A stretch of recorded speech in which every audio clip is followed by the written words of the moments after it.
I'm just trying to figure out how many phony tickets you wrote in your career, sir. How many did you write in your career that were phony? Channel 2 Investigates tracks down a decorated sheriff's deputy who was fired, arrested, and convicted after forging and faking speeding tickets. What we uncovered here is raising new questions about something a lot of us wonder. Do ticket writing quotas exist? Well, this deputy says they do. He admitted it during an interrogation obtained exclusively by Channel 2 News. Tonight, you're going to hear that admission and see some of his traffic stops. Joel Eisenbaum with the exclusive investigation.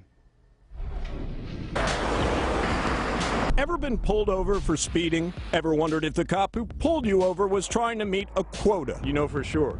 Yes, I do. No doubt. No doubt. It's just income revenue. The state of Texas has outlawed ticket quotas. A sheriff could get kicked out of office for having one, so most agencies are very clear. Does the Montgomery County Sheriff's Office have a ticket writing quota? No, there's no quota at the sheriff's office. Be careful, drive safely, okay? But one of their most productive ticket writers on and off over the last decade is a former president of the Montgomery County Law Enforcement Association. David Wallace was even recognized by the sheriff for writing so many tickets. He's issued thousands. Well, guess what?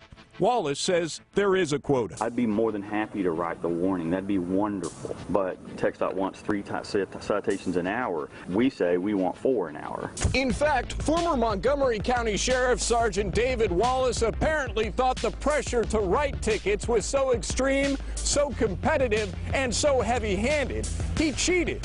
In some cases, forging and flat out faking speeding tickets. He's under the impression that he has to meet some sort of quota, it would sound like.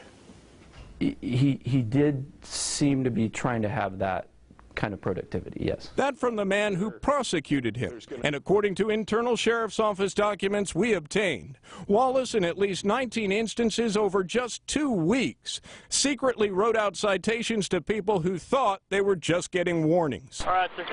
Going to give you a warning today, okay? In at least 6 cases over that 2-week period, investigators found Wallace forged driver's signatures. And in one case, he didn't pull anyone over at all. Do you have a girlfriend?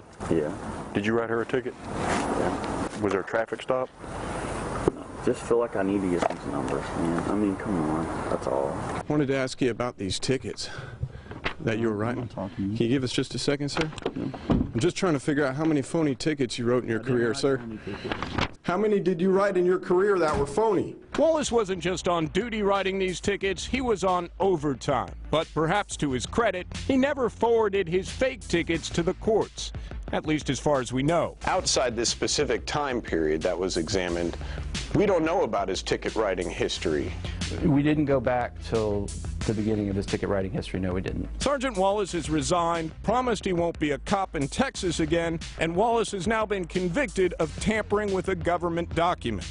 It still leaves that nagging question, though, the quota question. I know I'm not the only one that avoids a ticket like this or writes the ticket out and counts the ticket. I know I'm not the only one. This is what they want. They want the numbers.